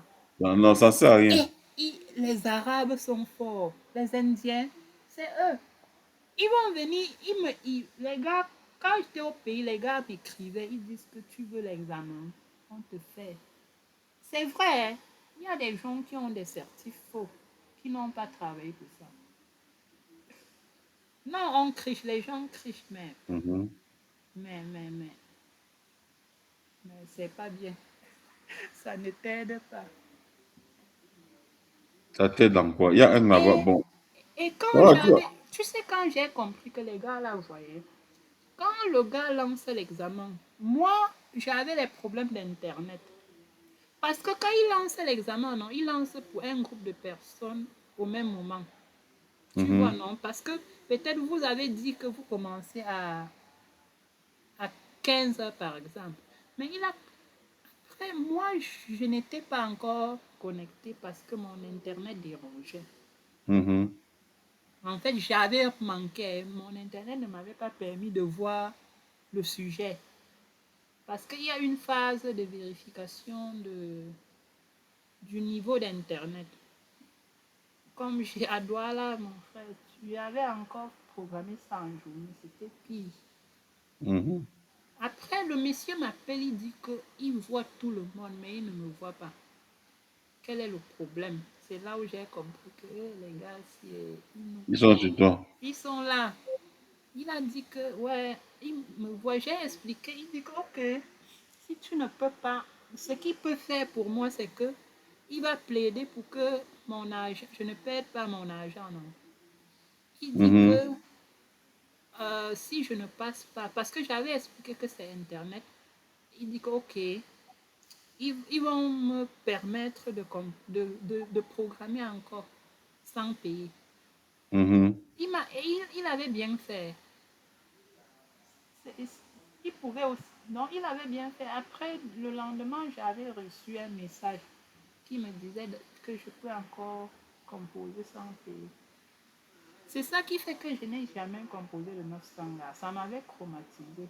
Parce que même le deuxième voucher qui m'avait donné la note, j'avais Mhm. échoué de composer. Pas parce que j'ai composé. Internet toujours.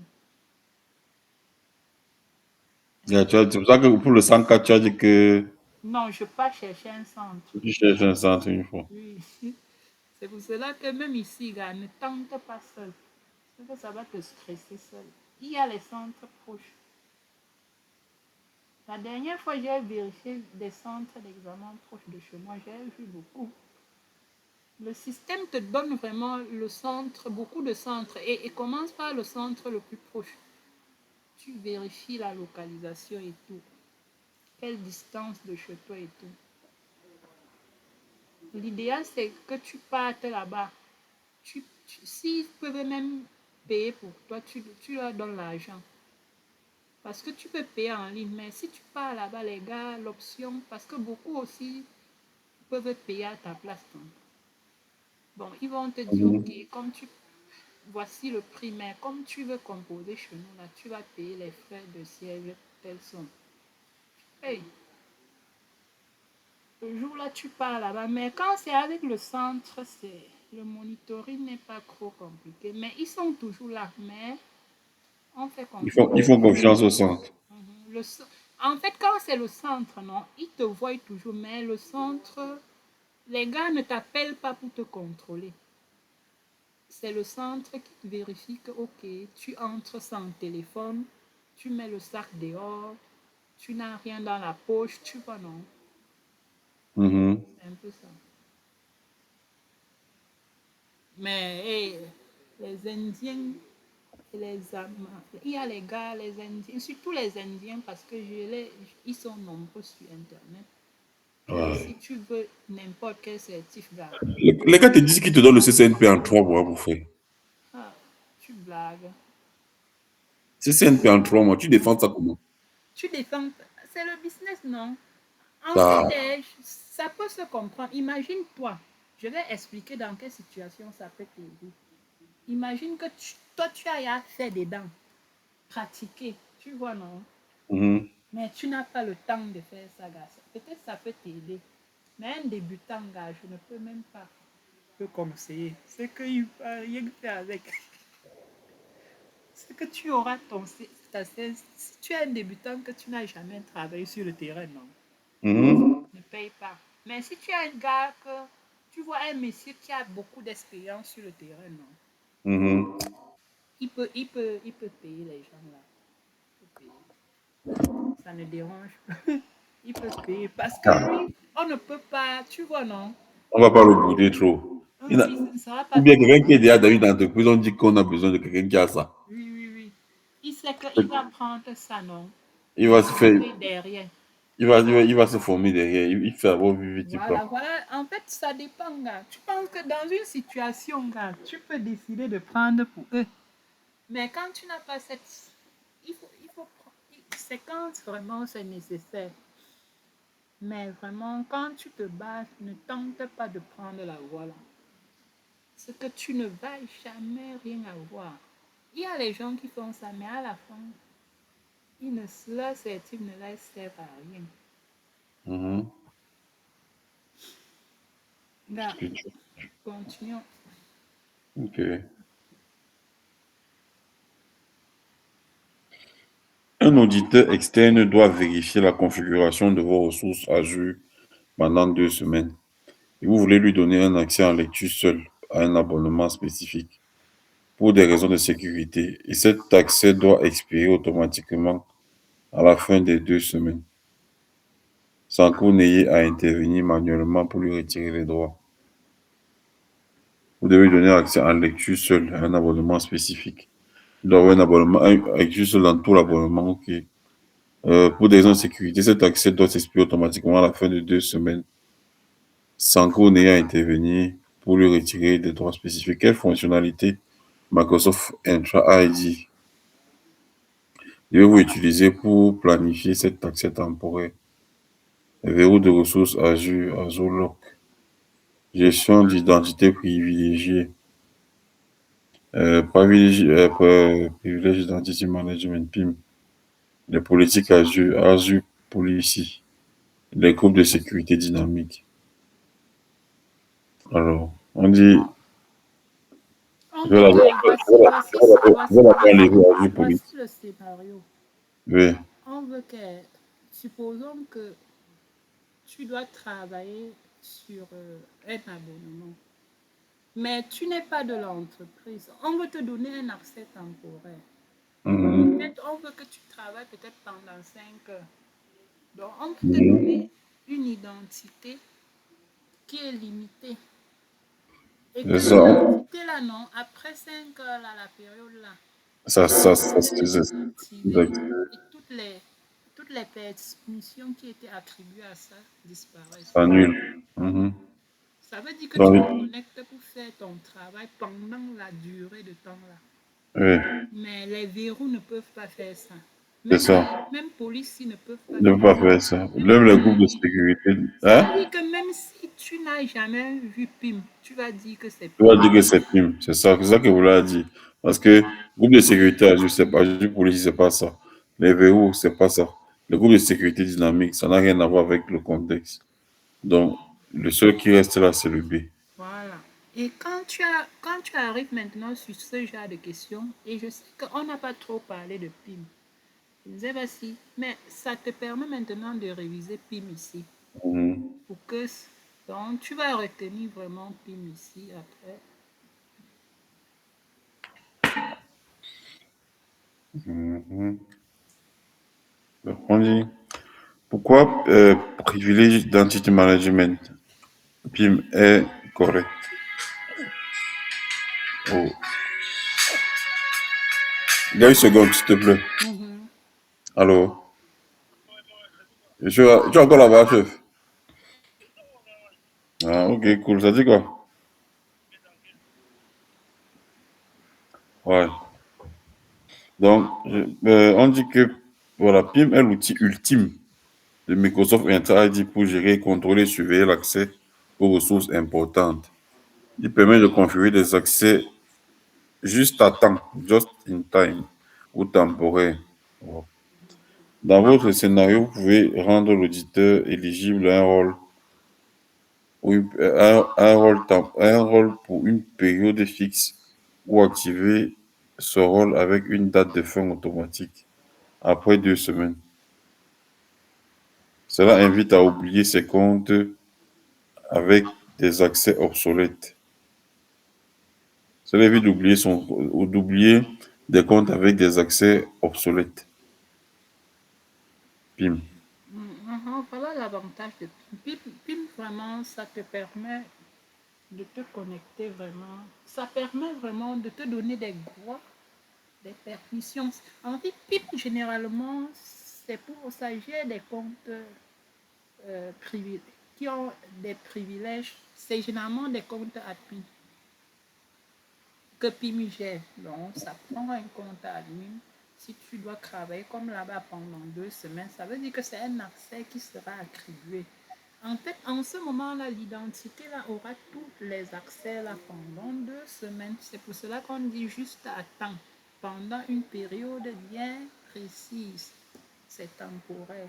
Et après les 2 semaines là, non. L'identité là ne va pas disparaître, mais l'identité là va perdre tous ses privilèges. C'est un peu ça. C'est comme si tu travailles avec quelqu'un. Quand tu veux travailler, c'est en ce moment-là, il dit viens prendre le matériel. Tu pars. Quand Mhm. tu termines le travail, on te retire le matériel. Tu ne peux pas utiliser ça tant que tu ne travailles pas. Mhm. C'est ça. C'est ça le PIM. Donc il faut retenir ça. Qui-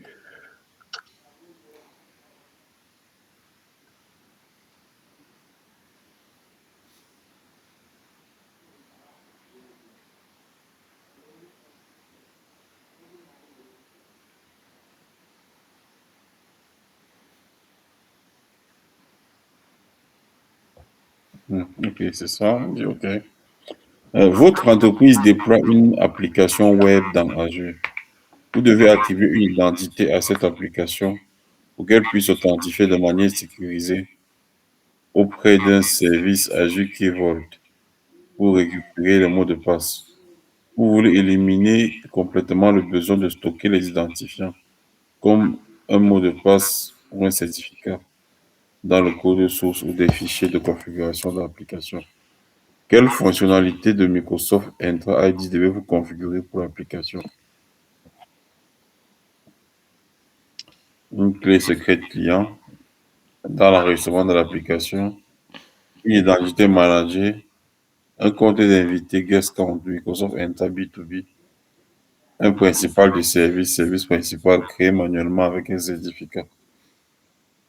Donc ici, ils veulent que lorsque l'application se connecte, qu'elle puisse authentifier de manière sécurisée, mais via Azure Key Vault, mais ne veulent pas stocker un mot de passe et identifiant dans la base de données. Mhm. Donc l'application Ça veut dire qu'il faut une doit identité pour automatiquement l'application. activer. C'est quelle Elle doit- référence? Hein? C'est ça. Je pense que c'est le B. Oui, c'est le B. Parce que le A, quand tu utilises une clé secrète, tu vas mettre dans le code ce qu'on ne Mhm. veut pas. Mais ça pouvait aussi être le D.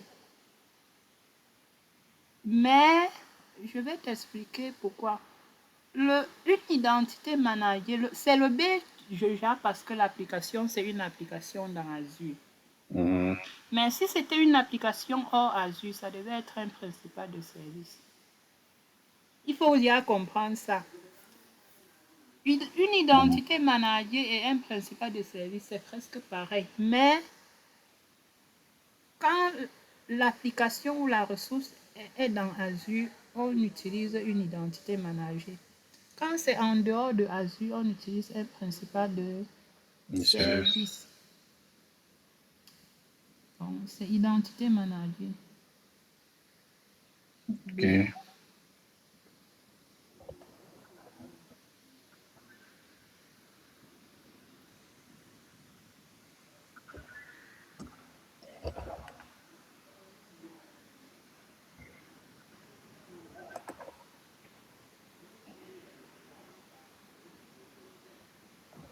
Pourquoi Identité Manager est la meilleure solution? Les identités managers éliminent complètement le besoin pour les développeurs de gérer les identifiants mot de passe, clé ou certificat dans leur code. Azure crée automatiquement une identité pour la ressource, comme une machine virtuelle ou une application web dans Microsoft Entra ID. Azure se charge ensuite de renouveler les secrets en arrière-plan. L'application peut alors s'authentifier directement auprès d'Azure Key Vault de façon transparente et ultra sécurisée. Vraiment, ici, c'est important. Pourquoi? Pourquoi on a changé l'approche? Parce qu'avant, on mettait les clés secrètes, tout ça, dans l'application. Ce qui faisait que quand un hacker Tomber sur le mettait code source, le il accède. code, c'était fini. Imagine que tu as une application qui communique avec un compte de stockage qui contient les données critiques de l'entreprise et qu'un hacker tombe sur le code source de l'application là. Tu sais qu'il va parcourir, aller prendre la clé secrète là. Et je Mhm. t'avais montré les clés d'accès. Même si c'est ça, tu vas voir que c'est des liens, tu vois, non? Mhm. Il va seulement copier ça et aller taper sur le navigateur. Ça va lui donner accès au dossier là. Si c'est un bloc là, il va voir tout ce qui est dans le bloc là et récupérer tout. Et tu peux récupérer et Parce que sur la modifier clé là, tu sais que sur les clés, il y a déjà les permissions. la permission. Et vu que c'est une clé qui est directement pour l'application, Mhm. l'application, elle, ayant le droit de modifier, de Voilà, stocker ou de c'est ça. supprimer, il aura les mêmes droits, en fait, vu qu'il a Voilà la. pourquoi on avait dit, hey, c'est dangereux. Parce que les accords, on y a frappé. On dit comment on doit faire ce que cela soit possible sans toutefois mettre les clés secrètes ou alors les mots de passe et tout dans le code. On a dit, OK, on doit créer des identités pour des applications. Ce qui fait que l'application va aussi s'authentifier comme un utilisateur. Tu vois un peu, non? Mhm. Comme un utilisateur. Mais sauf que ici, ce sera une identité gérée qu'on ne va pas voir. Ça veut dire que l'identité, là, en réalité, n'a pas de mot de passe ni de username.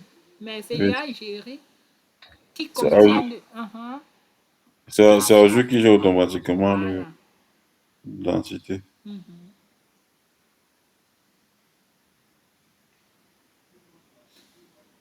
Mais il faut aussi retenir que dans certains cas, on va te dire que l'application n'est pas dans Azure, c'est sur le LAN ou alors dans un autre cloud. En ce moment-là, il faut choisir principal de sécurité. Très important de comprendre cela. Principal de service. C'est l'identité d'une application ou d'une ressource qui n'est pas dans Azure. En fait, parce que quand, par exemple, tu veux que ton application dans ton réseau sur site fonctionne dans Azure, tu dois déjà créer un objet. Il faut créer son objet dans Azure. Et l'objet là est créé à travers l'outil Enterprise Application, donc application d'entreprise qui est dans Microsoft Entra ID, qui te permet d'intégrer des applications externes dans Azure. Maintenant, après cette intégration, maintenant, qu'est-ce qui se passe? Entra ID, à travers application d'entreprise, crée une identité dans Azure pour ton application. Et cette entité-là est appelée service principal de service. C'est ça. C'est pareil avec identité manager. Mais la différence, c'est que on va l'appeler principal de service parce que ça identifie une application ou une ressource qui n'est pas qui est hors, qui fonctionne ailleurs, pas dans Azure. Tu vois la différence, non? Mhm, je vois la différence. Il faut retenir ça parce que dans d'autres questions, ce sera de ça qui va s'agir. Hein. Il va falloir bien cerner. Donc, quand tu lis ça, il faut toujours chercher. Est-ce que l'application est où d'abord? C'est une application qui est là dans Azure ou hors? Mhm. Ça va orienter ta solution.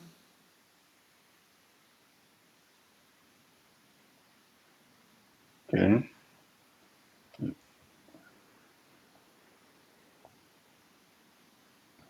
Principal des services. Ici, ils en ont parlé. Oui, principal des services. C'était là. Mais là, quand tu vois AID, clé secrète ou certificat manuel, ces Lis, méthodes créent des lis, lis, fichiers. lis, lis les, ici là, lis les options qui ne sont pas vraies. Pour prendre les informations. Mhm. C'est ça question de faire là. AID, certificat, clé secrète ou certificat manuel. Ces méthodes créent des fichiers de configuration ou des chaînes de caractères qu'il faut stocker, surveiller et renouveler manuellement. Si un développeur pousse par erreur ce secret sur un dépôt de code public comme GitHub, la sécurité est compromise. Compte invité B2B. Ces comptes d'invités servent à inviter des personnes réelles, comme des partenaires externes ou des clients, dans votre annuaire, pas des applications ou des services Azure. Le Oui, le pas développé sur. le B2B, c'est pour avoir les invités.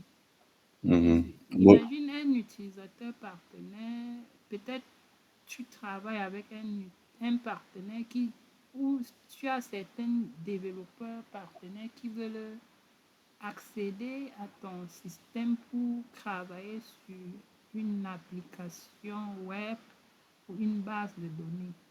Mais tu ne veux pas forcément gérer toi-même leur identité, tu vois, non? Tu ne veux pas gérer la création, tu ne veux pas venir créer leur identité dans ton système parce que à la base, ils ne sont pas tes employés. Mais Mhm. tu veux que les gars utilisent leur identité dans ton système. Donc, tu vas les inviter en B2B, business to Mhm. business. Et là, ça va permettre à ce que leur identité soit gérée dans ton annuaire en tant que guest identity. Donc, même si vient se connecter avec son compte Google, je ne sais pas, ça va prendre. Donc, mais on va voir ce compte dans ton système comme guest. Mhm. Mhm. Mon père était comme. Mais, ok. Bon, c'est vrai que les voix, quand je regarde les voix qui n'ont pas, ouais, ils Non, n'ont pas, ils n'ont pas détaillé sur le truc, non, non. pourquoi tu veux qu'il détaille? Non, On mais avait c'est vu correct. ça dans le cours. On avait vu. Non, c'est correct. Pour moi, c'est correct maintenant. Pour moi, c'est parfait. Maintenant, il y a un autre cas. Un autre cas, c'est le cas où l'application est publique. Imagine ton Mhm. entreprise a une application publique où les utilisateurs, c'est des internautes qui doivent accéder à ça. Or, les internautes là, ont besoin d'utiliser leur identité Mhm. personnelle pour s'authentifier sur ton application. Là-bas, c'est un peu différent parce que les utilisateurs, je prends l'exemple de Facebook. Comment Facebook fait pour gérer nos identités? Pourtant, je viens avec mon Google. Mais eux, ils prennent. C'est maintenant dans Microsoft, qu'est-ce qu'on appelle ça? Des identités externes. Mhm. Qui est différent de B2B. B2B, c'est une relation entre deux entreprises cloud, deux systèmes qui ont Mhm. leur entité à part. Généralement, c'est deux entreprises qui collaborent. Chacun a son tenant et tout. Mais l'autre maintenant qu'on appelait, avant on appelait ça B2C, mais ça a Mhm. évolué. Mais B2C, c'est des identités externes, publiques, tout le monde. En fait, ça fait que quand maintenant toi tu viens maintenant, tu crées ton compte sur Facebook et tout et tout. Par défaut, ton identité là, ton Donc, ton identité Google va aller se stocker chez Facebook en tant qu'identité externe dans Mhm. un annuaire distinct parce que en ce moment-là, un annuaire Microsoft Entra External Identity sera créé Mhm. qui est différent de ton Microsoft Entra qui contient les utilisateurs de ton entreprise. Ça veut dire qu'en ce moment-là, tu auras deux annuaires. L'annuaire pour les utilisateurs qui appartiennent à l'entreprise et aussi pour les invités qui sont en B2B. Et maintenant, deuxième annuaire pour les externes, pour les identités externes qui sont en B2C. Le Mhm. public. Parce que Mhm. pourquoi un annuaire pour le public? Parce qu'ils sont nombreux, il faut les gérer à part. Tu peux pas venir les mélanger avec Non, ne les mélange pas, c'est un peu ça. Parce que tu ne peux pas les mélanger. Eux, ils sont seulement là des utilisateurs, mais ils n'ont pas vraiment. Ils sont là pour accéder à une application bien précise. Il faut les externaliser. Bon, ils ont là un nu à part. C'est un peu comme ça que ça se passe. Donc, tu auras certaines questions qui vont faire appel. Si dans la question, on te dit que, OK, on est en collaboration, c'est un partenaire de l'entreprise, donc ils ont, ou alors ils ont leur structure cloud et tout, ils veulent collaborer.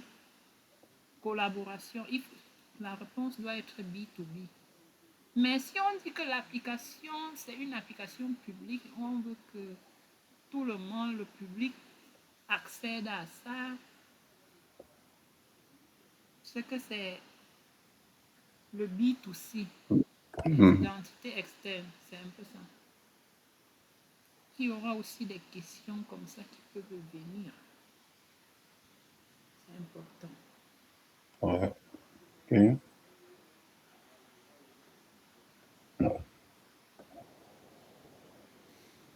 Une notion pour en cacher plusieurs. Mhm. Vous devez analyser les coûts de votre infrastructure Azure. Vous devez analyser les coûts de votre infrastructure Azure. La direction financière veut connaître précisément l'argent dépensé par chaque département. Par exemple, le marketing, RH et tout, recherche et développement. Actuellement, toutes les ressources sont mélangées dans le même abonnement.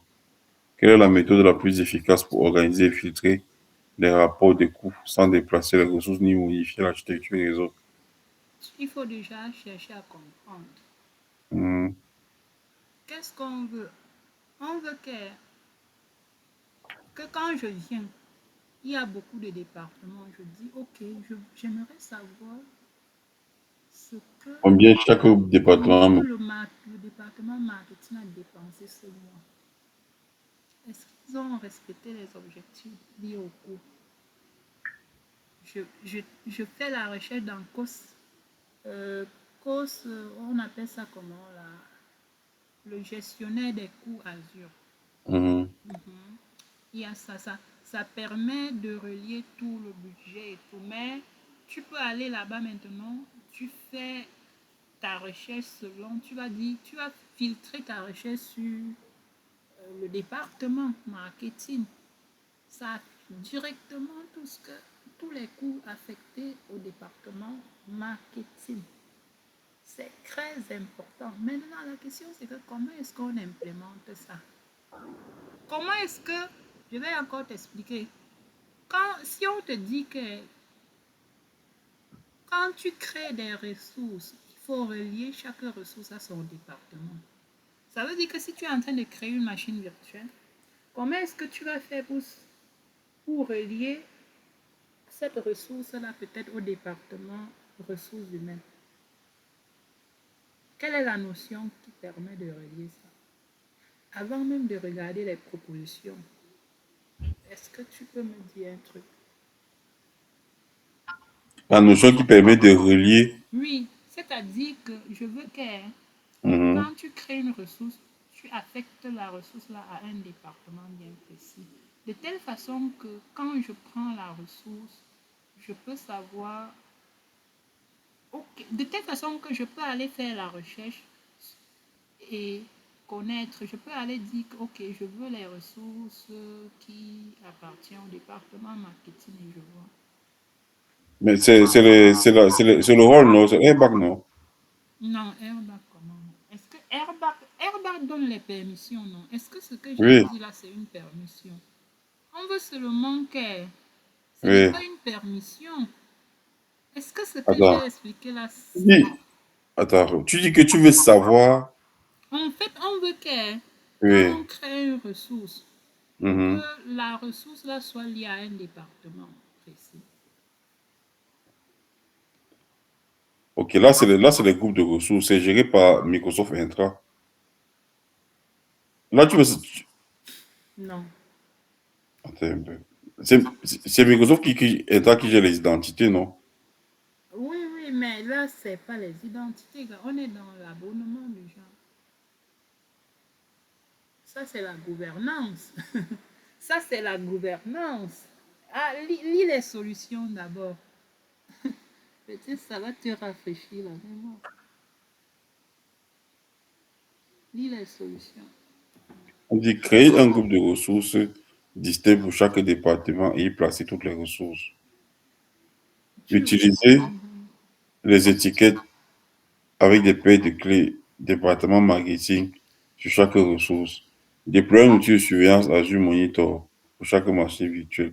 Modifier les... Bon, ça, c'est le A pour toutes les manières. Pour Le moi. A, supposons que c'est le A. Et Oui, que maintenant, à la fin, je pars dans cost management. oui. Je dis, ok, je dis, est-ce que je peux facilement retrouver les coûts liés à un département? Est-ce que je peux faire la recherche et trouver que, ok, voici ce que le département marketing a consommé? Est-ce que c'est possible? C'est vrai que j'ai regroupé chaque ressource dans son département, Mhm. mais est-ce que je peux facilement filtrer pour connaître les coûts liés à ce département-là? Peut-être on peut faire le filtre sur un groupe de ressources. Oui, bon, Donc, je pense que c'est possible oui, d'appliquer. oui, oui, on va seulement aller chercher, ok, voici le groupe de ressources. Mais je te rappelle aussi que il y a des applications qui sont gérées. Il y a des applications, je ne sais pas. En fait, c'est possible de faire avec les groupes de ressources, mais ce n'est pas la meilleure solution. Dans la recherche, ce n'est pas la meilleure solution. Il y a parfois, Mhm. on peut créer une ressource dans une autre, mais on peut créer plusieurs ressources peuvent être dans un groupe de ressources, mais peut-être n'appartiennent pas au même département aussi. Peut-être pour certaines raisons, on les colle. Mais là-bas, ça ne va plus marcher. Non, mais si une ressource n'appartient pas à un département, elle appartient forcément à un autre département. Donc, on va l'affecter au département auquel elle appartient. Comme, ah, Est-ce qu'une même ressource peut appartenir à deux départements séparés? Une même ressource peut appartenir à deux départements simultanément. ça dépend. Pourquoi? Bon, en fait, moi, ce que Microsoft prévoit pour ça, c'est les étiquettes là. Les étiquettes. Oui. En fait, je vais t'expliquer les étiquettes. Les étiquettes, c'est que quand je crée la ressource ici, Les étiquettes permettent juste d'indexer, non de savoir. attends, je t'explique d'abord. Tu Oui. vas comprendre. Quand je crée, supposons que je veux créer un compte de stockage. Au niveau Mhm. des étiquettes, je vais mettre département égal marketing. Quand tu Si vas je... créer quoi, un code de stockage. Oui, je prends Ok. un exemple, non? Si le Mhm. compte de stockage, là, c'est pour gérer les activités du département marketing, je mets département égal marketing. Mhm. Maintenant, si c'est pour gérer, si je crée encore une machine virtuelle, si la machine virtuelle, là, c'est pour ressources humaines, je mets département ressources humaines. Ça veut dire que j'ajoute un attribut supplémentaire pour ces ressources-là. Je vais prendre un exemple. Quand, par exemple, j'ai la liste des étudiants de ma classe, Mhm. imagine, toutes vos informations sont enregistrées dans une base de données. Mais si je filtre par vos noms ou vos numéros, n'est-ce pas, toutes les informations sur toi vont sortir. Mhm. Maintenant, si je viens maintenant, je dis, OK, en plus des attributs que vous avez là, je vais ajouter l'attribut supplémentaire, peut-être, supposons que dans l'université, on a intégré la notion de, on appelle ça quoi, mentor, et que chaque étudiant a son mentor. On dit, on va voir le développement, on lui dit que ajoute parmi les attributs des étudiants l'attribut mentor, et tu crées une table mentor qui va enregistrer les mentors. Mhm. Tu vois, non? Ça veut dire qu'en ce moment-là, je peux venir dans le système, je prends un mentor. Ça affiche, Tous ça les affiche tous étudiants ces qui ont étudiants. comme mentor, oui. Uh-huh. Tu vois un peu, non? Le taxe, c'est pareil, Mhm. gars. Si je viens Non, mais, maintenant dans Call Center, je dis, OK, département, je veux les coûts. Département égal marketing, ça filtre toutes les ressources dans le département égal marketing, ça m'affiche les coûts. sauf que, par exemple, si tu dois, parce que si tu dois, par exemple, faire ça Gars, sur des ressources qui sont déjà existantes, donc tu vas devoir, il va falloir repartir sur chaque ressource, non, ajouter le non, tag. non, on ne repart pas. On fait ça avec Policy. Ça applique automatiquement. On a tout Ok. prévu. Azure Policy applique les tags automatiquement, gars. Mais sauf que, ce qui me dit, c'est parce que on dit, au début, on dit actuellement toutes les ressources sont mélangées dans les mêmes abonnements. Ça veut dire que les ressources n'ont pas encore été taguées. Mhm. Bon, maintenant, si Même tu si fais ce une n'est police, pas encore tagué, c'est même bien comme ça. Ça veut dire qu'au moment de créer, tu vas les taguer. non, mais sauf que Et je vais te rappeler aussi qu'il y a oui. les Azure Policy qui forcent les tags et ajoutent sur des ressources existantes. Et aussi des tags qui forcent l'administrateur. Il y a des stratégies. Dans la plupart des entreprises, normalement, on fait les tags. Ça veut dire qu'on va créer une Azure Policy pour dire que tant que la ressource n'a pas été, tant que une ressource n'a pas été taguée, n'accepte pas sa création. Ça force l'administrateur à appliquer les tags. Et les tags appliqués sont bien connus. Tu appliques seulement. Tout est dans le. On appelle ça comment là? Le document qui te permet d'installer tout quoi. Le cahier de charge, tout est dedans. Oui, je charge.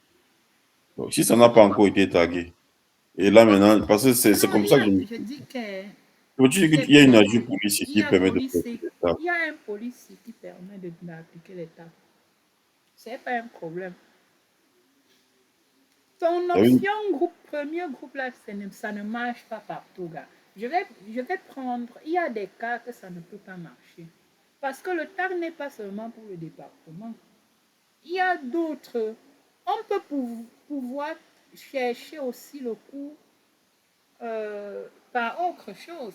On veut, supposons que, quel cas que je peux prendre? Parce que peut-être ton cas, quand j'analyse un peu comment Cost Analytics fonctionne, il est question, on peut facilement vraiment voir le coût d'un groupe de ressources. Oui. Dans ton cas là, ça peut marcher aussi si vraiment on regroupe pour chaque département, ces ressources sont dans un groupe de ressources bien précis. On peut. Mais voilà, voici là où je vais te déconstruire. Mhm. On peut être.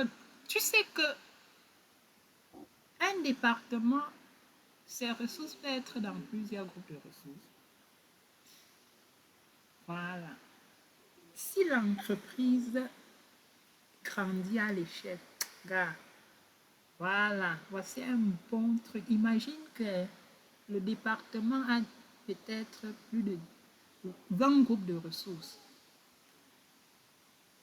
Car tu ne vois pas que ça te donne le travail, tu vas calculer. L'idée ici, c'est que je ne veux pas calculer mentalement. Dans Cost Analytics, peut-être tu n'as pas encore travaillé dessus. Quand on va faire la pratique, on va aller là-bas parce qu'on va travailler dessus. Tu vas voir que dans Cost Analytics, non, il est facile de voir le coût lié à un groupe de ressources. Oui. Mais ton cas, si est vrai, est facile, sauf si chaque département gère un groupe de ressources. Mais gars, on sait que dans les grandes entreprises, un groupe de ressources généralement contient tout un système. On ne peut pas venir mélanger les systèmes. On ne mélange pas les ressources dans un groupe de ressources pour rien. Dans un groupe de ressources, non, on met les ressources qui font partie d'un système bien précis qui doivent fonctionner ensemble. Tu vois un peu, non? Imagine un système peut-être de paye, je sais pas, qui a besoin des bases de données telles, où on doit peut-être appliquer, on doit créer un load balancer et tout. Il faut que toutes les ressources liées à ça soient dans un groupe de ressources. Mais si on vient maintenant, on veut créer un système distinct. On ne mélange pas, gars. La bonne pratique dit qu'on ne mélange pas. Sinon, ça va te créer beaucoup de problèmes. Imagine que tu as peut-être plus de 20 groupes de ressources dans un département. Est-ce que ton cas, ci sera encore facile? Étant donné que ce sera plus facile. Ce sera plus facile, gars. Ce sera plus facile. Du tout.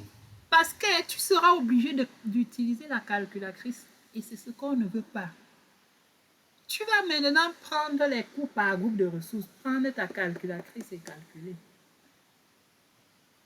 Oh, avec le TAC, non. Même si la ressource est dans un groupe de ressources différent, tant qu'on a mis le TAC département égal marketing, ça va sortir dans la recherche. Oh, là, je comprends. maintenant. Non, je t'ai eu.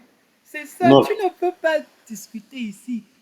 C'est pour t'expliquer pourquoi le A n'est pas parfait. Le A a beaucoup de limites. Quand l'entreprise grandit, on ne peut plus. Le A est bien si peut-être chaque département a un système bien précis et tout doit être dans un groupe de ressources. Mais regarde, l'entreprise, dans une grosse entreprise, le A ne donne plus. Le A ne donne plus. Mais ce qui marche partout, c'est le B. La meilleure. Mais B, tu vas voir l'explication. Non? B, c'est la meilleure réponse. Non, mais si les ressources existaient déjà et que les ressources n'avaient pas été taguées et qu'avec une police, non, écoute-moi, non, et qu'avec une police, tu peux augmenter automatiquement, tu peux ajouter les tags sur toutes les ressources de manière à ce qu'on sache exactement quelle ressource appartient à quel département directement. Tu es OK avec ça, ça fait que avec ça, tu peux automatiquement faire le tri. Parce que si déjà tu connais que telle ressource appartient à tel département, tu peux savoir combien te coûte chaque ressource. Ça veut dire que tu peux connaître finalement combien te coûte le département. Et là, tu vas juste faire une demande en fonction de ça. Ça, c'est OK. Non, c'est Vu que ça. tu peux forcer. Tu vois un peu, non, là, c'est correct. C'est Maintenant, pas moi, manuel. On ne fait tu plus vois, ça manuellement. oui, là, maintenant, là, c'est correct avec moi. Là, c'est correct parce que maintenant, moi, j'ai approché avec de parce que je ne savais pas qu'on pouvait revenir identifier. Parce que j'ai trouvé que ça allait être compliqué d'identifier chaque ressource, pas que mais tu vas repartir sur chaque ressource Non, non, non, non, non. un peu. Voilà, maintenant, si y a une police, tu peux forcer ça. Et Non, force. ça devient, oui, là, maintenant, Il c'est y a des correct. polices qui concrètes, on dit que parcours tout l'abonnement, non, tu vérifies si une ressource n'est pas taguée, ajoute le taxi. Il parcourt, il ajoute. C'est Là, un policier à peine. Parce Mais que là, mais là maintenant, attends un peu. Là mhm, maintenant, tu vas lui dire quelle police est appliquée, c'est ça? tu vas bien définir, non? Tu vas dire que, en fait, tu vas dire que, ok, voici le TAC que tu vas, peut-être département. Tu peux dire que si la ressource vient de tel département, ajoute tel TAC. Ainsi de suite, non? Les polices, si c'est pas, c'est toi qui définis. On aura le temps aussi à la pratique de faire des polices pour le TAC, tu vas voir.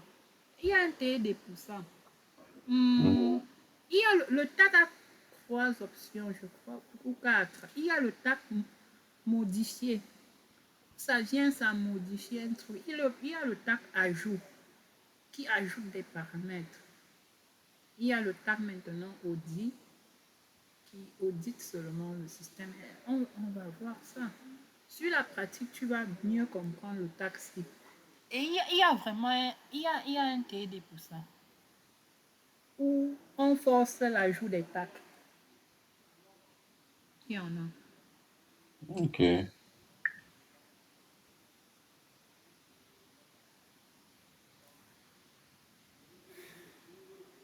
Mais quand on te dit qu'il y a des trucs comme ça, voilà un peu le scénario où la réponse est le taxe. Mhm.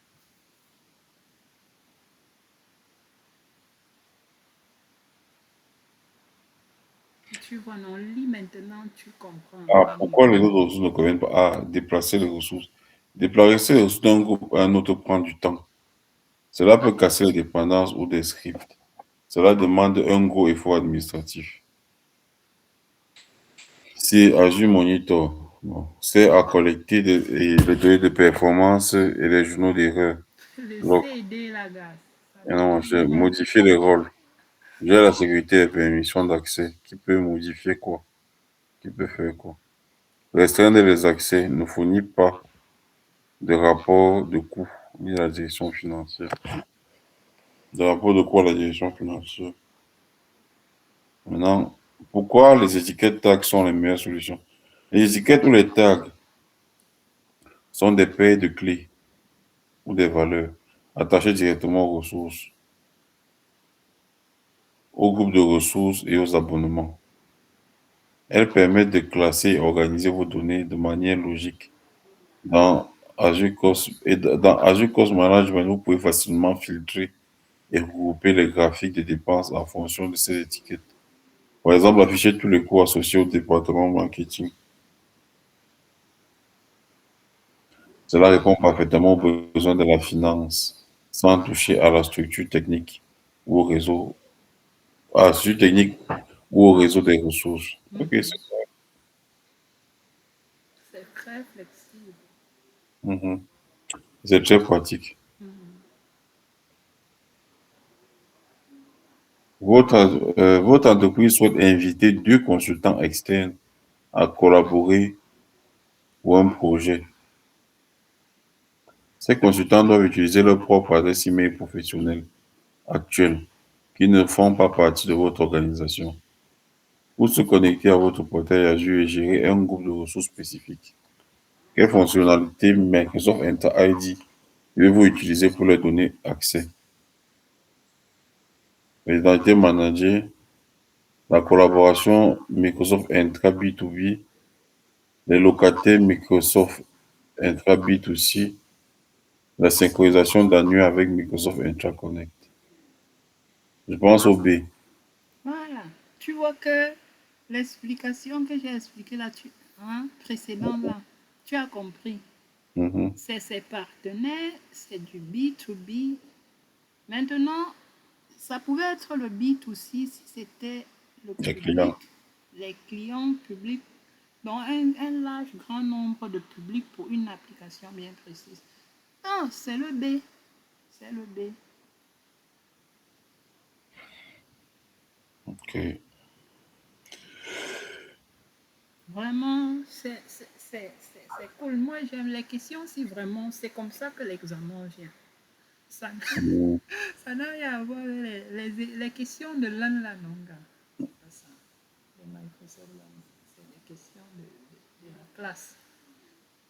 Mhm. Tu vois que l'enseignant, les examens de l'enseignant étaient toujours faciles. Mhm. toujours. Bon, on va arrêter comme ça. Ouais. Mais je préfère que... Il faut épingler celui-ci, ne bouge pas. Regarde. C'est sur ça que nous allons travailler ensemble. Hmm? Ok. Maintenant, pour ton cas personnel, tu dois continuer avec celui qu'on avait là. Que tu avais... J'imagine que tu as épinglé aussi celui-là. Oui, là-bas dans la machine de Oui, travail. tu travailles avec en entreprise ou à la maison. Mais celui-ci, comme c'est à 11 là, tu laisses comme ça. Hmm, Tu vois un peu, non? La semaine ok. prochaine, on va continuer. Quand on va finir tout ça, voilà, tu vas repartir maintenant sur le net, boucler. Tu boucles. Et ce sera tout. Ok. Tu boucles. Je suis sûre qu'après tout ça, tu seras prêt pour affronter. Pour l'affronter. Yes. Bon, sur ce, bonne soirée. Bonne soirée.